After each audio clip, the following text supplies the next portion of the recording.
ginawa, patay sa nakasulat sa mga aklat. Iniluwa ng dagat ang mga patay na naroon. Iniluwa din ng kamatayan at ang daigdig ng mga patay ang mga nakalagak sa kanila.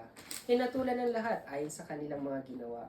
Pagkatapos ay tinapon din sa lawa ng apoy ang kamatayan at ang daigdig ng mga patay. Ang lawa ng apoy ay ang pangalawang kamatayan. Itinapon sa lawa ng apoy ang sino mang hindi nakasulat ang pangalan sa aklat ng buhay. Amen. Amen. Batay po sa aklat ng Pahayag, chapter 20, verse 15 to 16 to 15. Ang title po ng ating babasahin ngayon ay Ang Huling Paghuhukom. Mga kapatid, nakakatakot sa panahon ito dahil kabi-kabila yung mga balita na naririnig natin na mga digmaan, mga earthquake, na kung saan lahat ng yan ay nakatala sa Biblia, na kung saan sinasabi ng ating Panginoon kapag naganap na iyon, malapit nang dumating ang ating Panginoong Jesucristo. Kaya nga nakakabahala sa panahon ito na lahat ng mga bagay na iyan is nagaganap na sunod-sunod, pero hindi ito katulad ng dati. Ngayon kasi ang panahong ito ay nasa huling araw na tayo. Masasabi natin na malapit na talagang dumating ang ating Panginoong Jesucristo. Kung kayo talagang naniniwala na malapit na dumating ang ating Panginoon, kayo aasa na mamumuhay kayo ayon sa kanyang mga salita. Kaya nga, itong salitang ito is pagpapaalala sa atin ng ating Panginoong Jesucristo na dapat tayo maging handa sa muli niyang pagparito. Amen. Na magkasala ang tao sa Diyos, doon pumasok ang kamatayan. Pumasok ang kamatayan dahil nilabag nila ang kautusan ng Diyos. Nang sabihin ng ating Diyos kay Adan, kapag kinain mo yung bungang kahoy na yan, sa araw na iyon, ikaw ay mamamatay. Yun ba'y physical death lamang na maituturing? Hindi. Yun ay spiritual na kamatayan na sinasabi ng ating Panginoon. Ibig sabihin, hindi lamang sa kamatayan ng physical ng katawan nagtatapos yung buhay natin. Kapag namatay ang tao, doon palang mag-uumpisa yung tunay na labanan. Labanan na kung saan sinasabi ng ating Panginoon na kamatayan sa spiritual, ito yung sinasabi ng Biblia na sa binasa natin na ikalawang kamatayan. Ito yung pagpunta ng tao sa impyerno. Ang tao kasi iniisip niya na kapag namatay na siya, doon tapos na ang lahat. Pero para sa ating Panginoon, nagbabala ang ating Panginoon na meron pang ikalawang kamatayan. Ang physical na katawan ay sinasabi ng ating Panginoon, yan ay mamamatay lang, babalik yan sa alabok. Pero yung ating kaluluwa, nagbinigay sa atin ng ating Panginoon, saan kaya ito pupunta kapag ito'y namatay? Sa langit ba o sa impyerno? Kaya nga ang bawat isa sa atin, sinasabi ng Biblia, na itinatala lahat ng mga ginagawa natin sa buhay natin. Tignan ninyo yung mga tao. Maraming mga tao na nadidepress, marami silang mga problema, ang ginagawa nila is nagsuicide sila. Ginagawa nila, iniisip nila sa buhay nila na kapag ako'y nagpakamatay, tapos na ang aking problema. Sa araw na kitilin nila ang buhay nila, doon lang nila marirealize. Sasabihin nila, oh, nasaan ako? Bakit ako nandito? Sasabihin sa kanila ng demonyo, akala mo ba nakatakas ka na sa iyong problema? Dito pa lang mag-uumpisa yung talagang problema mo sa buhay mo. Ito yung parusa na dadanasin mo. Iniisip ng tao na yung nag-suicide siya, tapos na ang problema niya. Mas malaki pa palang problema kakaharapin niya kapag siya nasa impyerno na. Doon sinasabi ng Panginoon, pahihirapan ka nila. Parurusaan ka mula umaga hanggang gabi magpakailanman. Walang katapusang pagpaparusa sa impyerno. Once na kinitil mo ang iyong buhay. Kaya nga sinasabi ng kautusan dito na, sinasabi niya na, ang mga mamatay tao ay walang bahagi sa kaharian ng Diyos. Bakit? Walang bahagi sa kaharian ng Diyos ang mga mamatay tao. Kaya nga sinasabi ng ating Panginoon, itinakda sa mga tao na sila'y minsang mamatay at pagkatapos ay ang paghuhukom. Pagkatapos ng tao na mamatay, haharap siya sa paghuhukom. Kaya nga sinasabi ng ating Panginoon, binuksan ang aklat at hahatulan ng mga tao batay sa kanilang mga ginawa. Ngayon, kung ikaw ay namuhay sa kasamaan, ikaw ay hahatulan ng ating Panginoon. Sa pamagitan ng Biblia din. Pagkukumparahin ng ating Panginoon, yung Biblia at ang iyong naging buhay. Kung ito ba'y tutugma, kapag tumugma ito, yan ang sinasabi ng ating Panginoon, mamuhay ka ayon sa aking mga salita. Pero kung hindi ka namuhay ayon sa kanyang salita, mapupunta ka sa impyerno. Kaya nga mga kapatid, isinulat ang Biblia para sa atin. Sinasabi yan ng Panginoon. Sinasabi yan ng Biblia na isinulat ang Biblia para sa atin. Upang tayo ay turuan. Upang tayo ay mamuhay ng ganap ayon sa ating Panginoon. Pero kung hindi natin babasahin ang salita ng Diyos, paano natin maunawaan ang pamumuhay bilang Kristiyano? Paano tayo magiging handa sa muling pagparito ng ating Panginoon kung hindi naman natin binabasa ang Biblia? Kaya mga kapatid, napaka-importante ang pagbabasa ng Biblia. Tingnan niyo ang mga tao. Namumuhay sila. Namumuhay sila sa wala ang ating Panginoon. Kaya nga, nung magkasala ang tao, anong sabi ng Diyos kay Adan? Dahil nakinig ka sa iyong asawa, ng iyong kainin ang ipinagbabawal kong bungang kahoy. Dahil dito'y sinusumpa ko ang lupa. Sa hirap ng pagbubungkal, pagkain mo'y magmumula. Yun ang sumpa ng ating Panginoon. Mga damo at tinik ang iyong aanihin. Halaman sa gubat ang iyong kakainin. Sa pagod at pawis, pagkain mo'y manggagaling. Maghihirap ka hanggang sa malibing dahil sa alabok doon ka nang galing. Sa lupang alabok ay babalik ka rin. Kung iisipin natin dito, ang tao ay sinumpa na ng Diyos noon pa man. Bakit isinumpa ng Diyos ang tao? Kung titignan natin ang pamumuhay ni Adan, isinumpa siya na magtatrabaho siya na habang buhay. Kaya nga ang tao, nagtrabaho nga siya na wala ang Diyos. Pero ginawa na ng Diyos na siya ay sumpain. Hindi para siya ay parusahan, kundi isipin niyang mabuti na kailangan mo pa rin ako. Amen. Kapag ikaw ay nasa bingit na ng kahirapan, tatawag ka sa akin. Kasi ibinigay ko na sa iyo ang lahat, pero naghangad ka pa rin ng iba. Ngayon aalisin ko sa iyo ang lahat na meron ka. Para sa gayon, maghihirap ka at tatawagin mo ako. Pero ang tao, di nila naunawaan yung sumpa na iyon. Nagtrabaho nga sila mag-isa sa buhay nila. Nagpakasasa sila sa paghihirap na. Kaya nga sabi ng mga tao, pinaghirapan ko yan, dugot pawis ko yan. Yan ang sinasabi ng ating Panginoon. Pero hindi nila alam na ibinigay yun ng ating Panginoon para sa kanila. Iniisip nila, akin to. Bakit ko ibibigay sa Panginoon ito? Dugot pawis ko ito. Pero hindi nila alam, biyaya yun ng ating Panginoon. Na ang tao ay dapat mamuhay ng may Diyos.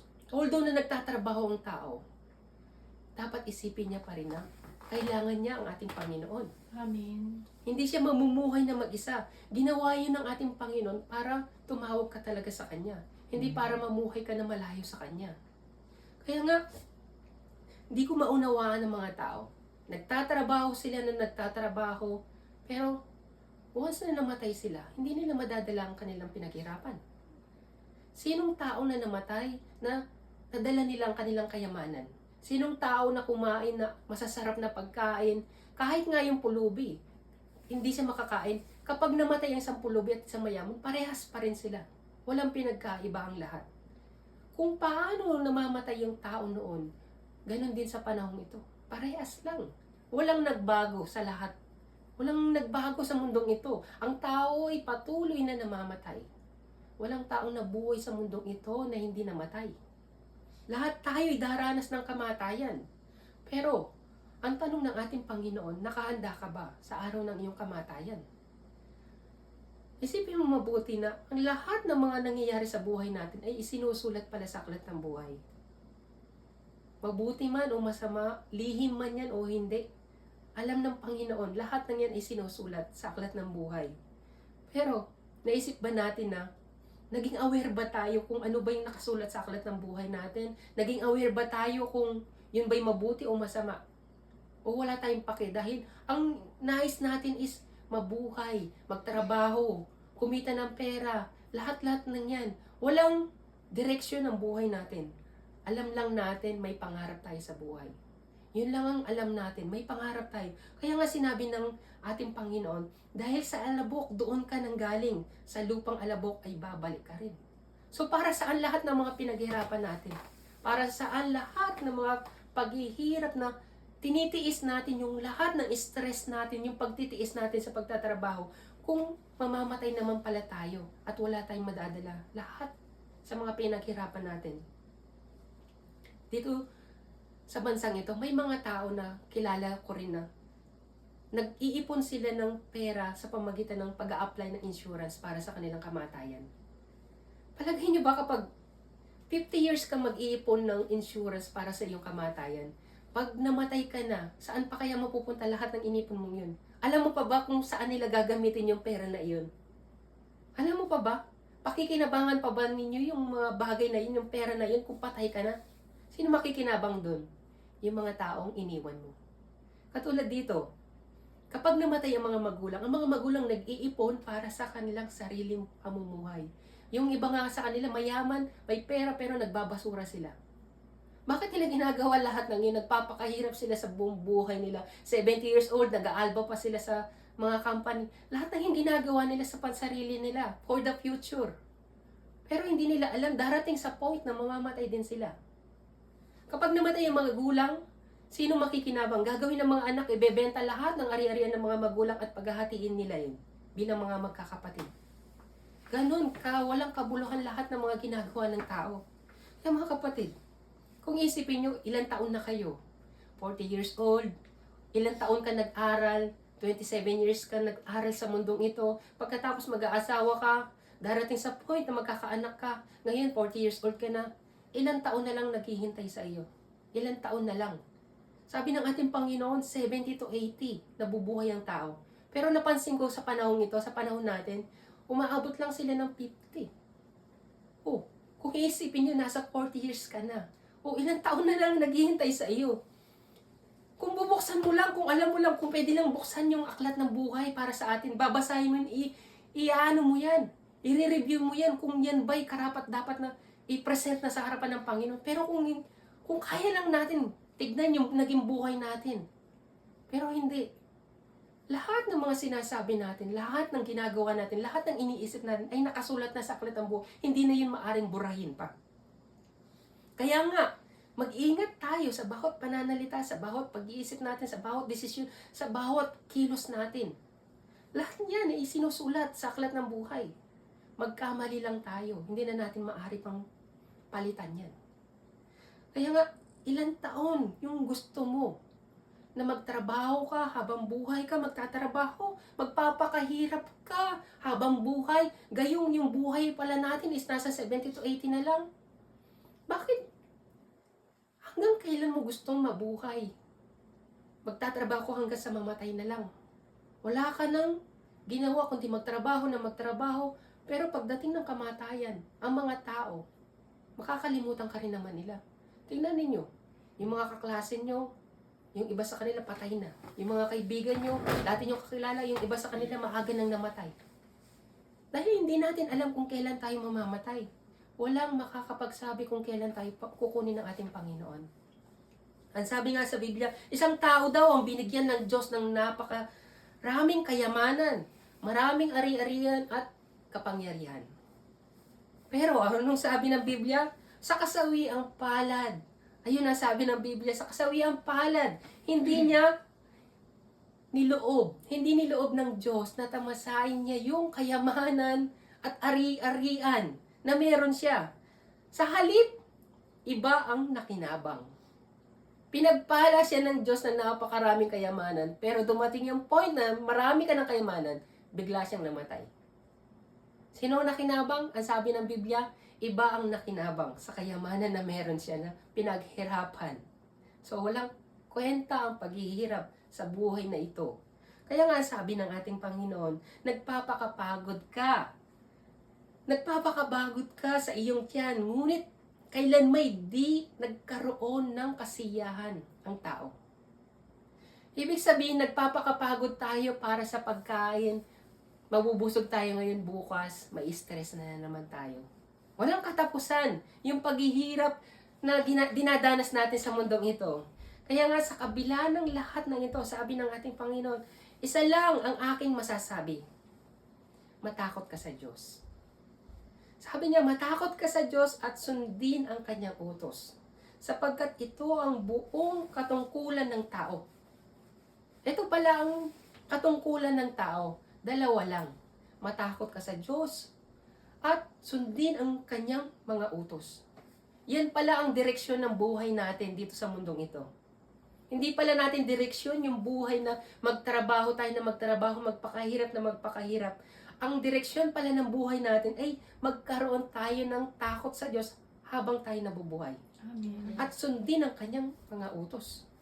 Yan pala ang direksyon natin habang tayo nabubuhay. Kaya nga sabi niya, lahat ng gawin natin, hayag man o lihim, mabuti o masama, ay ipagsusulit natin. Yan ang sinasabi ng Biblia. Na lahat ng ginagawa natin sa buhay natin ay isinusulat sa aklat ng buhay. Sapagkat binuksan, sabi niya nga, sapagkat binuksan ng aklat, binuksan ng isa pang aklat. Ang aklat ng buhay, hinatulan ang lahat ayon sa kanilang ginawa. Batay sa nakasulat sa mga aklat ng buhay. So, sa aklat ng buhay na meron tayo ngayon, ano bang ginawa na nating mabuti ba? Tayo ba ay nagkaroon ng takot sa Diyos? Tayo ba ay sumunod sa kanyang mga utos? Naisip ba natin yun? O puro trabaho, puro trabaho, puro trabaho. For more than 40 years, nagtrabaho tayo. Wala tayong inisip kundi magtrabaho na magtrabaho. Hindi niya ba inisip? Yung sumpa ng Diyos ay sinasabuhay niyo talaga. Nasa ilalim kayo ng sumpa, ng kautusan ng Diyos na magtrabaho na magtrabaho. Walang problema magtrabaho, pero kailangan niyo pa rin ang ating Diyos. Nagtatrabaho tayo kasi gusto ng ating Panginoon, tumawag ka sa Kanya. Amen. The more na naghihirap ka, the more na lumalapit ang Panginoon sa iyo. The more na nahihirapan ka na, the more na dapat mong yakapin ang Panginoon. Amen. Hindi yung nahihirapan ka na, meron pa akong plan B, meron pa akong plan C, napakarami mong plano. Pero ang plano ng Panginoon ay magkaroon ka ng buhay na walang hanggan. Naisipin mo na lahat ng bagay na ito, mamamatay ka rin naman. Lahat ng bagay na ito is mabubulok lang. Pero ang plano ko para sa iyo ay buhay na walang hanggan. Amen. Habang nabubuhay ka dito, pansamantala lang. Pero isipin mo mabuti, sa araw ng iyong kamatayan, ikaw ba'y karapat dapat na pumasok sa karan ng langit? Naisip mo ba na sa dami ng paghihirap mo sa mundong ito, bakit ko istressin ang buhay ko? Sa pera, sa mga kasamahan ko sa trabaho. Kayong, wala naman pala akong mapapala sa mundong ito. Pero kung ikaw ay may pananampalataya sa Panginoong Jesucristo, meron ka mapapala. Doon sa langit, mararanasan mo yung pangako ng ating Panginoon. Kaya nga sabi niya, matakot ka sa Diyos at sundin ang kanyang mga utos sapagkat ito ang buong katungkulan ng tao. Yun lang ang dapat natin gawin. Hindi ka na magtatrabaho para kumita ka ng pera, magpakayaman. Kapatid, araw-araw, sa bawat araw na lumilipas ay napakahalaga. Dahil malapit na dumating ang ating Panginoon. Ano bang mas mahalaga sa iyong buhay ngayon? Yung kumita ng pera, magplano na kung ano-ano sa buhay mo. Ang dami mong plano sa buhay pero hindi mo pinagplanuhan yung araw na pagpasok mo o pagharap mo sa ating Panginoong Jesucristo. Hindi ka nakahanda sa muling pagparito ng ating Panginoong Jesucristo.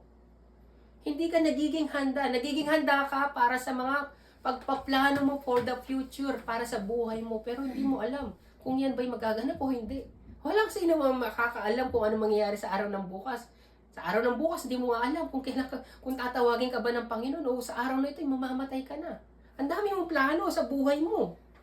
Kaya nga, sa mundong ito, lilipas din ang lahat. Pati yung buhay natin lilipas. Kapag namatay tayo, yung mga susunod sa atin, hindi na tayo maaalala, makakalimutan na tayo ng ibang tao.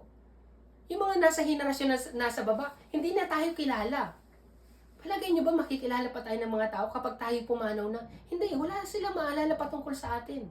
Kaya nga itong mundong ito, kung ano man na nakasulat sa aklat ng buhay natin, alalahanin natin. Kung tayo ba'y namuhay ayon sa salita ng ating Panginoon, magpaplano ka ng ganito. Alam niyo kung bakit ko sinasabing huwag kayo magpaplano sa araw ng bukas? Dahil hindi naman natin alam yung mangyayari sa araw ng bukas, magpaplano ka ng ganito. Pero, ang tanong, kapag hindi niloob ng ating Panginoon, anong iisipin mo? Magagalit ka sa Diyos. Galit ka sa Diyos kasi nga, hindi niloob ng Panginoon yung plano mo. Galit ka sa Kanya, sisisihin mo pa ang Diyos kasi hindi niloob ng Panginoon yung naging plano mo. Lord, naglingkod ako sa iyo ng mga habang panahon. Lord, nasa ministry ako. Lord, ibinigay ko sa iyo lahat. Yung tithes ko, nagmi-ministry ako lahat-lahat. Pero bakit hindi mo ko tinutugon? Yung tao na walang pananampalataya, tinutugon mo. Nagpaplano ka para sa iyong sarili. Pero iba ang plano ng ating Panginoon. Kaya nga sabi niya, ang tao ay nagbabalak, ngunit si Yahweh ang nagpapatupad.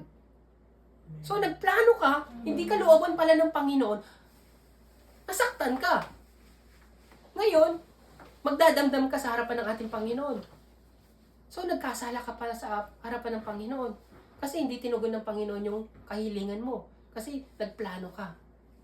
Pero kung hihintayin mo ang Panginoon, hayaan mo ang Panginoon mag-control ng buhay mo. Siya yung mangunguna sa harap sa buhay mo.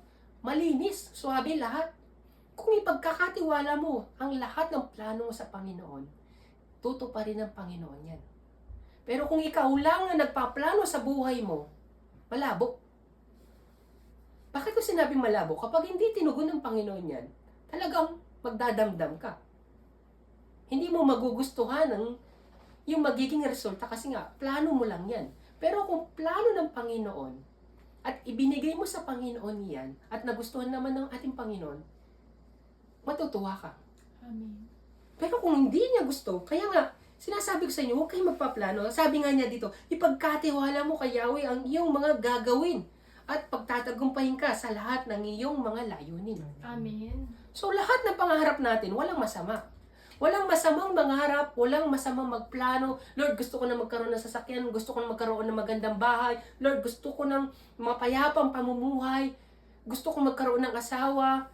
Lahat ng yan ay walang masama. Walang sinasabi ang Diyos na yan ay isang kasalanan. Pero ang isang kasalanan dito, yung ikaw mismo is namumuhay sa sarili mo. Wala kang Diyos. Pero kung dinadaan natin yan sa lahat, panalangin, ipagdasal natin lahat-lahat ng yan, meron kang kinikilalang Diyos. Amen. Katulad ko, every time na magpaplano, lahat muna yan is ipagdarasal. Pagkatapos na tinugon ako ng Panginoon, sasabihin ko sa asawa ko bilang patotoo na tinugon ako ng Panginoon. Testify. Napaparangalan po ang Panginoon. Amen. Sa pamagitan ng mga dasal na iyan, ikaw mismo magpapatotoo sa ibang tao na tinugon ka ng Panginoon. Napakasarap na yung ipinag-pray mo, ipinaghirapan mo pag-pray, tas tinugon ka na ng Panginoon. Doon talaga iiyak ka, ma-appreciate mo yung biyaya ng Panginoon. Amen. Pero kung ikaw mismo, pinaghirapan mo lang yan, at tinanggal yan ng Panginoon, masakit para sa iyo. Kasi ikaw mismo, iniisip mo, pinaghirapan mo yung bagay na yan. Pero kapag, hiniling mo yan sa Panginoon, magpupuri ka sa Panginoon. Ipagpapasalamat mo pa ang lahat ng bagay na yan. Kaya nga, hindi tayo dapat mamuhay. Kaya nga sabi ng ating Panginoon, hindi ito kayang gawin ng tao, ngunit hindi imposible sa Diyos. Sapagkat ang lahat ng bagay ay kaya niyang gawin. Amen. Lahat ng bagay ay walang imposible sa Diyos. Kaya niyang gawin ang lahat, pero sabi niya, hindi ito kayang gawin ng tao. Ibig sabihin, magplano ka na magtrabaho ka na magtrabaho, hindi mo yan kayang gawin. Kasi kailangan mo pa rin ang ating Diyos. Kaya nga inuulit ko, sinasabi ko sa inyo, sikapin muna natin, higit sa lahat, na dapat pagharian tayo ng Diyos. Kung wala sa atin ang Diyos, hindi natin kayang gawin ang lahat ng yan. Tayo ay mamamatay lang. Hindi tayo mabubuhay kung wala ang ating Diyos. Pag sumikapan nating makamtan yung mga bagay na espiritual, Amen. hindi yung mga bagay na makalaman. Dahil sinasabi dito na sa pamumuhay ng espiritual ay may buhay at may kapayapaan. Napansin ninyo? Kapag ang isang tao ay namumuhay siya sa hilig ng laman, ang dami niyang pinoproblema, ang dami niyang iniisip, ang dami niyang pinaplano. Pinaplano na walang katapusang pagpaplano.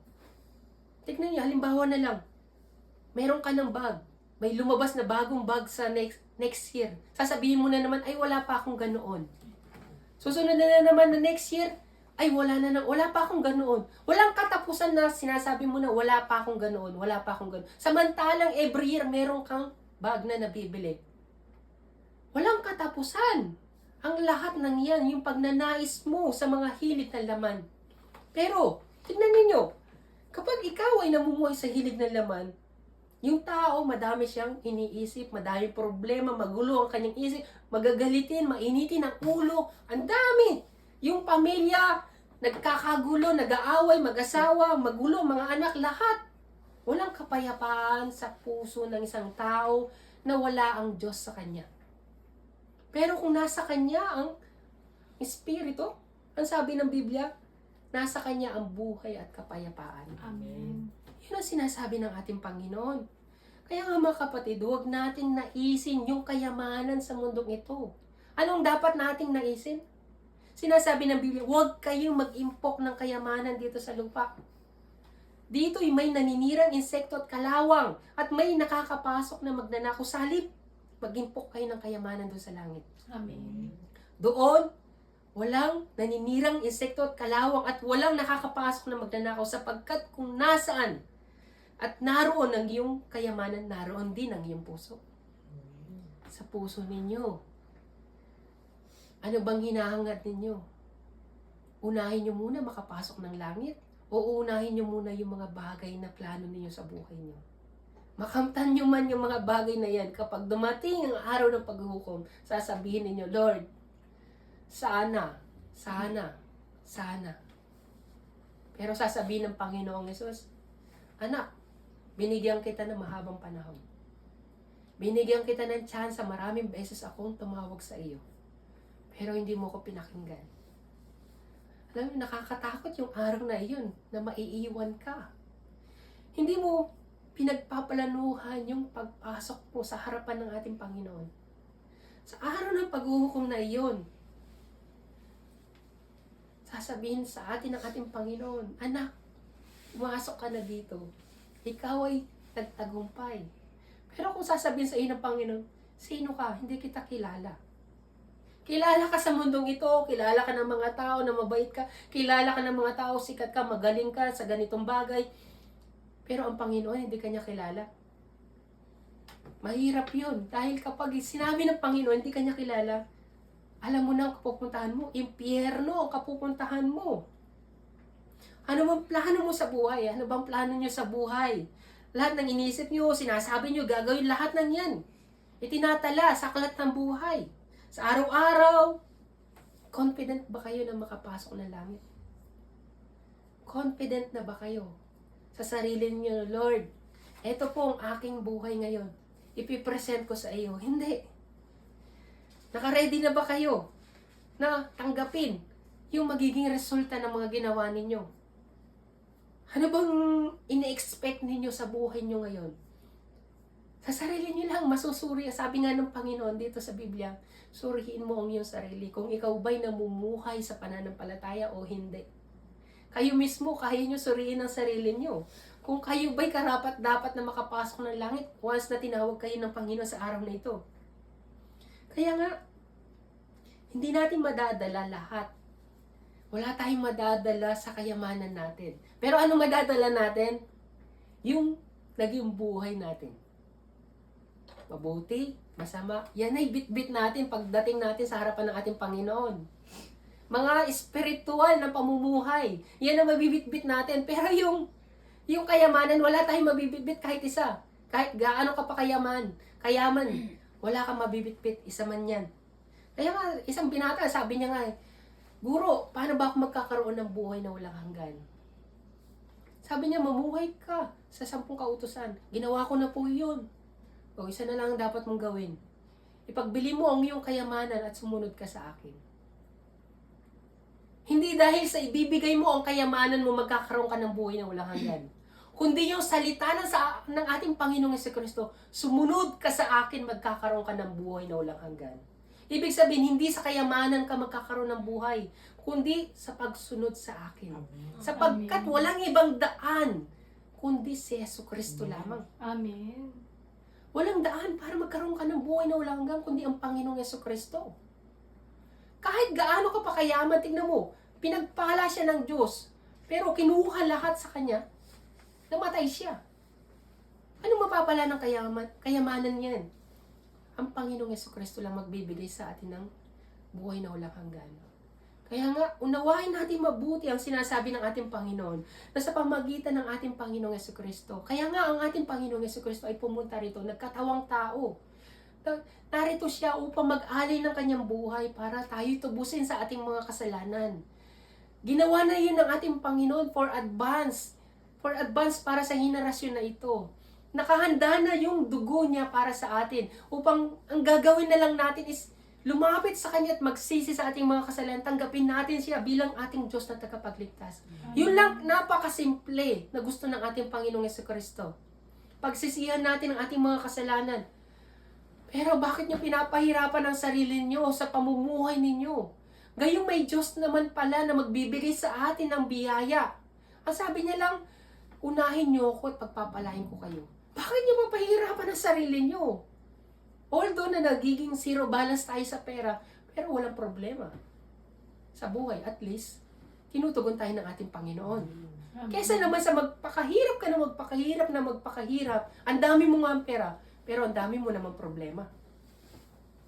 Mas maganda na meron tayong kapayapaan. Kaya nga sabi ng ating Panginoon, hindi lahat ng tumatawag sa akin na Panginoon, Panginoon, ipapasok sa karin ng langit. Yun lamang sumusunod sa kalooban ng aking Ama. So napakahirap niyan. Marami mga Kristiyano ang nagsisimba, pero hindi nila alam kung ano bang kalooban ng Diyos. Kaya nga sabi nila, sa araw ng paghuhukom, marami ang magsasabi sa akin, hindi po ba kami ay nagpalayas ng demonyo? Hindi ba kami nangaral ng iyong mensahe patungkol sa iyong mga salita? Ngunit sasabihin sa kanilang ating Panginoon, hindi ko kayo nakikilala. Lumayo kayo sa akin, kayong mga gumagawa ng kasamaan. Ibig sabihin lang nun, hindi porke nagsisimba tayo, sapat na yun para tayo magkaroon ng buhay na walang hanggan. Dapat nating unawain kung ano nga ba yung kanyang kalooban. Kaya nga itinuro sa atin ng ating Panginoong Jesucristo kung paano tayo mananalangin. Yung panalangin na yun, hindi lang siya basta pananalangin, kundi buhay ng isang Kristiyano. Kaya nga sabi niya, Ama naming nasa langit, sambahin nawa ang iyong pangalan. Naway maghari ka sa amin, sundin nawa ang iyong kalooban dito sa lupa tulad ng sa langit. So sinasabi doon, maghari ka sa amin. Unahin muna natin ang ating Panginoon. Ang sabi pa niya, sundin nawa ang iyong kalooban dito sa lupa tulad ng sa langit. So it means, dito sa lupa, tinetrain tayo ng ating Panginoon. Kung ano ang kalooban dito sa lupa tulad ng sa langit. Kung ano ang ginagawa natin sa lupa, yan din ang gagawin natin sa langit. Amen. So, yung pagsamba na ginagawa natin ito is training kung paano tayo sasamba doon sa langit. Kaya nga, kahit na magsimba ka, pero hindi mo naman binibigay yung lahat-lahat sa harapan ng Panginoon, wala pa rin kabuluhan yan. Kung hindi mo naunawaan ang kalooban ng ating Panginoon. Una sa lahat, sabi niya, ang iyong kalooban dito sa lupa, unawain niyo muna ang kalooban ng ating Panginoon bago ang iyong kalooban. Kaya nga sa pananalangin ng mga tao, Lord, tugunin mo ako sa ganito. Lord, ganito, bigyan mo ako. Itinuro na ng ating Panginoon kung paano tayo mananalangin. Tayo ba'y nanalangin, Lord? Tulungan mo ako maunawaan ang iyong kalooban. Lord, masunod ang iyong kalooban dito sa lupa at ng sa langit. Hindi ganun ang panalangin ng tao. Kundi, Lord, tugunin mo ako sa bagay na ito. Tulungan mo ako sa mga bagay na ito. Nauunang kalooban mo kaysa sa kalooban ng ating Panginoon. Yan ang katotohanan sa pananalangin. Bilang mga Kristiyano, ginagamit nila ang isang karapatan na sinabi ng ating Panginoon, pagpapalain sila. Pero hindi yan ang pagpapala sinasabi ng ating Panginoon, kundi pagpapala para sa araw ng paghuhukom, para sa buhay na walang hanggan. Yan ang mensahe ng ating Panginoon, ibinibigay para sa atin. Dahil ang mundong ito ay maglalaho. Bakit natin ihilingin yung mga bagay na iyan kung hindi naman magbibigay sa atin ng buhay na walang hanggan? Kung hindi yan kalooban ng ating Panginoon, hindi yan ibibigay. Pero kung sasabihin natin sa ating Panginoon, Lord, tulungan mo akong maunawaan ang iyong kalooban, masunod ang iyong kalooban, matutuwa ang ating Panginoon.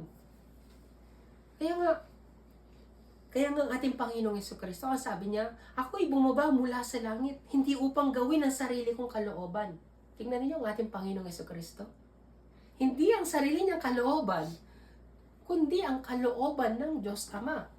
O tayo, ano ang hinihiling natin sa Diyos? Kalooban natin, Lord, kalooban ko na bigyan mo ako ng ganito.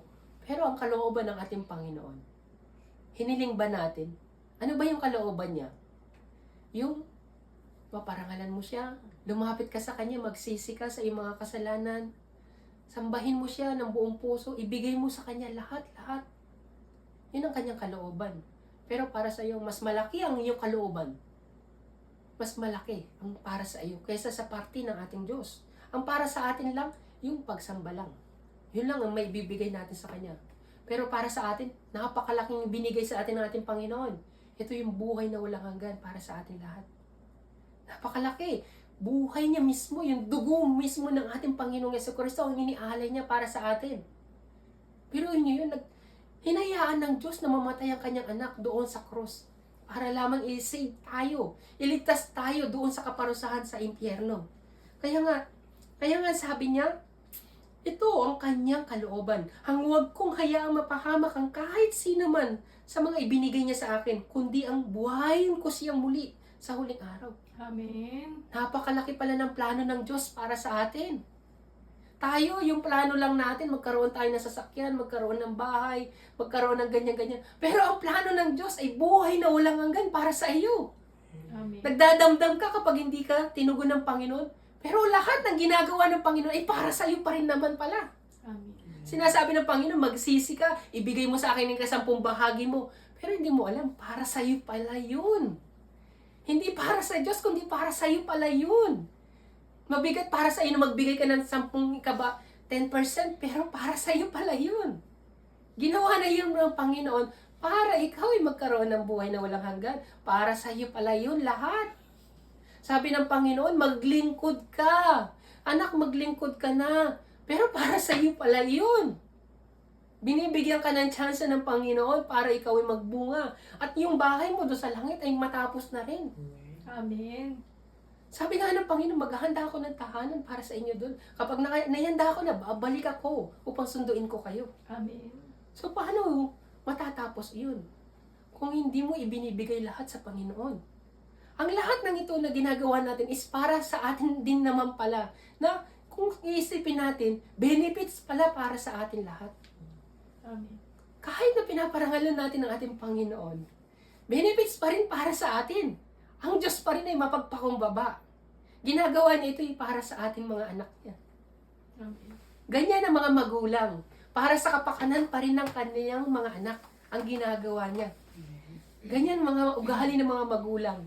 Gagawin nila ang lahat para sa kapakanan ng kanilang mga anak. Ganyan ang Diyos para sa atin. Amen. Kahit na mahirap, kahit na tayo nire-rebuke ng ating Panginoon, kahit na tayo pinapalo, pero para sa atin pa rin yan. Amen. Ang para sa Diyos lang, yung mahalin mo siya, kilalanin mo siya bilang Diyos. Maniwala ka sa ating Panginoong Jesucristo na siya'y namatay sa krus, nag-alay ng dugo para sa atin, para tayo patawarin sa ating mga kasalanan. Amen. Yun lang ang gusto niya, napakaliit lang na bagay na gusto ng ating Panginoon. Pero sa atin, naparami natin gusto. Iba ang gusto natin.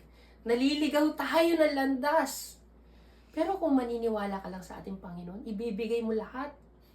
Diretso ka lang. Diretso ka lang kahit na napakahirap ng dadaanan mo. Magkakaroon ka ng kaliwanagan sa buhay mo. Kapayapaan. Bibigyan ka ng Panginoon ng magaan na pamatok. Amen. Dahil hindi ka na nag-iisa, kasama mo ng ating Panginoong Jesucristo. Amen. Hindi ka nag-iisa. Kaya nga sabi niya dito, sapagkat ito ang kalooban ng aking Ama. Ang lahat ng kumikilala at sumasampalataya sa anak ay magkakaroon ng buhay na walang hanggan. At sila'y muli kong bubuhayin sa huling araw. Amen. Ang sino mang kumikilala. So, lahat ng mga problema mo sa buhay, lahat ng mga plano mo, isang tabi mo muna yan. Unahin mo muna sumampalataya sa Panginoong Jesucristo. Dahil hindi mo alam sa araw ng bukas, dumating na pala ang ating Panginoong Jesucristo. O kaya sa araw na ito, mamatay ka na. So, anong ibubungad mo, mga plano mo sa buhay mo? Dapat pananampalataya muna sa Panginoong Jesucristo. Amen. Higit sa lahat, ang pagsisisi sa lahat ng ating mga kasalanan. Kaya ang ating Panginoong Jesucristo, kinahabagan tayo sa pamagitan ng kamatayan ng ating Panginoong Jesucristo doon sa krus. Natubos na tayo malaya na sa kasalanan. Binayaran na ng ating Panginoong Jesucristo ang ating mga utang sa pamagitan ng kanyang buhay na inialay doon sa krus. Amen. Ilang beses kanyang tatawagin, ilang beses kanyang tatawagin, ilang beses ka rin magmamatigas sa harapan ng ating Panginoon. Kaya nga dapat natin pagsisihan ang ating mga kasalanan. Una sa lahat, pagsisihan natin ang ating mga kasalanan. Dahil hindi tayo makakapasok ng langit kung hindi tayo magsisisi. Kahit hindi pa dumating ang ating Panginoong Jesucristo at namatay tayo na hindi nagsisisi, hindi rin tayo makakapasok ng langit. Sa harap ng Diyos, lihim man yan o hayag, alam na Alam ng ating Panginoon ang lahat ng ginagawa natin. Kaya nga, tsansa mo na. Habang nabubuhay ka, sabi ng ating Panginoon, habang nabubuhay ka, habang may hinanga ka, hanggat hindi napuputol ang tambo, sabi ng ating Panginoon, doon, hanggat hindi napuputol ang tambo, bibigyan niya ng pag-asa yung tao. Amen. Bibigyan niya ng liwanag upang siya'y magsisi sa kanyang mga kasalanan. Amen. Kaya nga, hanggat nabubuhay ka, i-grab mo yung pagkakataon na magsisi ka sa iyong mga kasalanan. Tignan mo si Lazaro. Pulubi na siya, pero nung mamatay siya, nakapasok siya ng langit.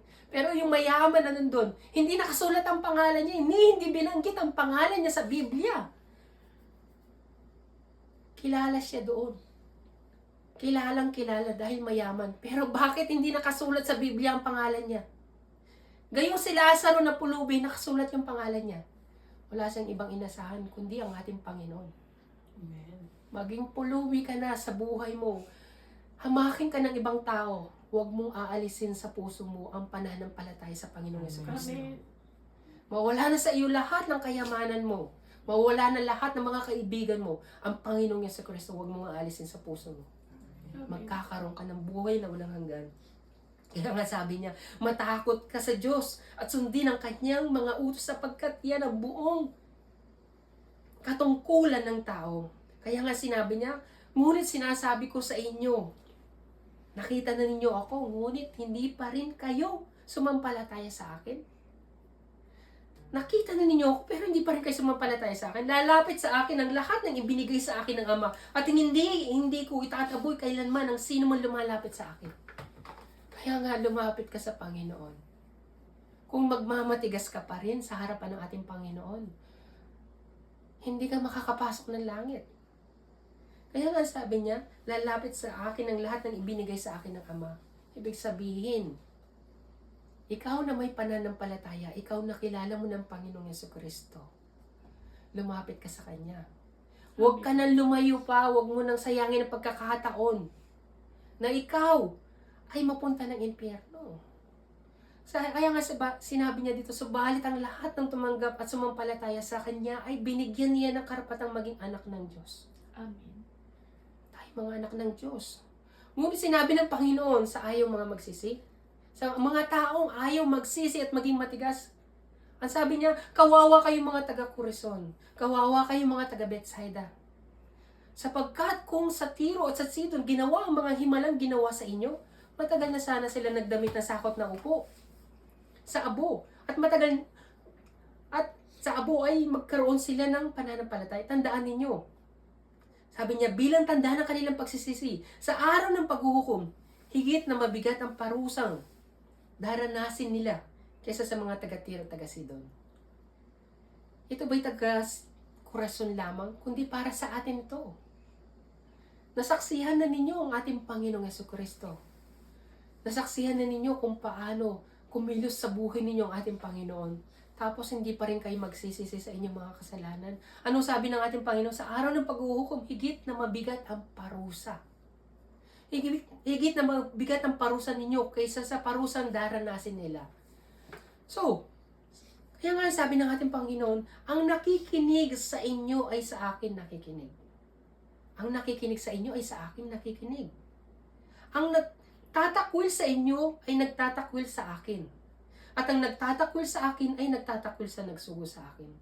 Ibig sabihin lang nun, sa bawat pakikinig ninyo ng salita ng Diyos, sa bawat araw na nakikinig kayo ng salita ng Diyos, sa tao na hindi nyo kinikilala na ang salita ng Diyos ay mula sa Diyos, hindi sa tao nagpapahayag. Ang sabi niya, sa mga taong nagtatakwil sa inyo ay sa akin sila nagtatakwil. So kung hindi nyo tinatanggap ang salita ng Diyos sa buhay ninyo, hindi nyo kinikilala ang salita ng Diyos at hindi nyo rin kinikilala ang ating Panginoon. Kung tinatanggap ninyo ang salita na ipinapahayag ng tagapagpahayag, kinikilala nyo rin ang Diyos. Amen. Amen. Kaya nga kung sa puso ninyo, ayaw ninyong tanggapin ang salita ng Diyos, kayo mismo, pinapakita ninyo na wala talaga kayong pananampalataya. Kaya katulad ng sinabi ni Pablo, ano sabi ni Pablo? Sa aking pagtuturo at pangangaral sa inyo, maging sa harap ng madlaman o sa bahay-bahay man, hindi ko naminging magsabi sa inyo ng anumang ikabubuti sa inyo. Anong ibig sabihin nun? Ang sabi ni Pablo, hindi ako nangaral sa inyo ng mga bagay na ikabubuti ninyo. Ano ba yung mga bagay na ikabubuti ng tao na iniisip niya? Mga kayamanan, prosperity. Yan ang gusto ng mga tao, pagpapala. Ang sabi ni Pablo, hindi ako nagsalita sa inyo ng mga bagay na ikabubuti ninyo. Yun ang sabi ni Pablo. Maging Hudyo man o Griego man, pinangaralan ko silang tumalikod sa kasalanan, manumbalik sa Diyos at manalig sa Panginoong Jesucristo. Iba yung pahayag ni Pablo. Ang itinuro, imbes na pagpapala o prosperity, ang itinuro ni Pablo ay yung tumalikod sa kasalanan at manumbalik sa Diyos at kilalanin nila ang Panginoong Jesucristo. Na siyang ipinapahayag ko sa inyo ngayon na mapalad tayo dahil tinutulungan tayo ng Panginoon. Mapalad tayo dahil naririnig natin ang true gospel. Amen. Ano ang true gospel? Yung magsisi tayo sa ating mga kasalanan. Amen. Dahil yun naman talaga yung daan. Kilalanin natin ang ating Panginoong Jesucristo. Kilalanin natin siya, tumalikod tayo sa ating kasalanan. Yun naman talaga ang daan sa araw ng paghuhukom. Dahil walang makakapasok sa langit na makasalanan. Dito sa lupa, dapat pagsisihan natin ang ating mga kasalanan. Tignan ninyo yung tao na nakasabay ng ating Panginoong Jesucristo na nakapako sa krus. Although na hindi siya nagsisi, sinabi niya, hindi ka ba natatakot? Tayo mga makasalanan, deserve natin ito. Pero siya hindi niya deserve yan. Wala siyang kasalanan. Ibig sabihin, kinilala niya yung sarili niya na makasalanan at ang Panginoong Jesucristo ay walang kasalanan. Ibig sabihin nun, ikinonfess niya doon yung salitang pagsisisi. Kaya nga siya nakapunta ng langit. So dito pa lang i-confess natin ang ating mga kasalanan para tayo makapunta ng langit. Isa lang mahalaga. Yung kailangan natin, yung kilalanin natin ang ating Panginoong Jesucristo. Kaya nga sinasabi niya, malagim. So balit malagim ang kasasapitin ng mga duwag, mga taksil, mga nagpapasasasa sa kasuklam-suklam, sa kahalayan, sa mga mamamatay tao, mga nakikiapid, mga mangkukulang, mga sumasamba sa Diyos-Diyosan, at lahat ng mga sinungaling. Ang nagiging bahagi nila ay ang lawa na nagliliyab na apoy, na asupre. Ito ang pangalawang kamatayan. Kaya nga dito pa lamang, pagsisihan na natin ang lahat ng ating mga kasalanan. Amen. Tumawag tayo sa ating Panginoon. Kaya nga, dito pa lamang pinapakita ng ating Panginoon. Sinabi niya, narinig ko ang isang malakas na tinig mula sa trono. Tingnan ninyo, ang tahanan ng Diyos ay nasa piling na ng mga tao. Ito ang pangako ng Diyos para sa atin. Ito yung naghihintay na pangako sa pagparito ng ating Panginoong Jesucristo. Ito yung pangako na ibinigay sa atin na babalik ako, susunduin ko kayo. Pero higit sa lahat, dapat muna kayo magpakabanal. Sundin ninyo ang aking mga salita. Kaya nga dinugtong niya dito, maninirahan siyang kasama nila at sila'y magiging bayan niya. Makakapiling nilang palagi ang Diyos at siya ang magiging Diyos nila. Ano sabi ng Panginoon? Ito ang pangako ng ating Panginoon. At papahiran niya ang bawat luha sa kanilang mga mata. Wala ng kamatayan, wala ng dalamhati, pagtitiis at paghihirap sapagkat lumipas na ang dating mga bagay. Yun ang pangako ng ating Panginoon para sa atin lahat. Kaya nga panghawakan natin ang mga pangako niya. Doon sa langit, wala ng kamatayan. Dito punong-puno ng hirap, punong-puno ng hinagpis, punong-puno ng problema, punong-puno ng stress. Pero kahit nadanasin natin yan, kung nasa atin naman ang ating Panginoong Jesucristo, may naghihintay na pagpapala para sa atin. Yun ang buhay na walang hanggan. Una sa lahat, unawain natin, tanggapin natin na tayo isang makasalanan. Pagsisihan natin ang ating mga kasalanan at tanggapin natin ang ating Panginoong Jesucristo na siya ang ating tagapagligtas. Amen. Siya lang ang daan para tayo makapasok ng langit. Dito sa mundong ito, huwag nating pahalagaan ng mga bagay-bagay. Huwag na tayo magplano pa na kung ano-ano para sa hinaharap. Dahil hindi natin alam kung anong mangyayari at hindi natin alam kung kailan tayo mamamatay. Hindi rin natin alam kung kailan darating ang ating Panginoong Jesucristo. Una sa lahat, dapat pagharian tayo ng ating Panginoon. Dapat manatili sa ating buhay yung pananampalataya. Basahin natin ang Biblia, tayo manalangin, magsisi sa lahat ng ating mga kasalanan. Amen. Yan lang ang daan para tayo magkaroon ng buhay na walang hanggan. Kaya mga kapatid, sa oras na ito, tayong lahat ay manalangin. Manalangin tayo para sa mga salitang ating narinig. May mga bagay na sa buhay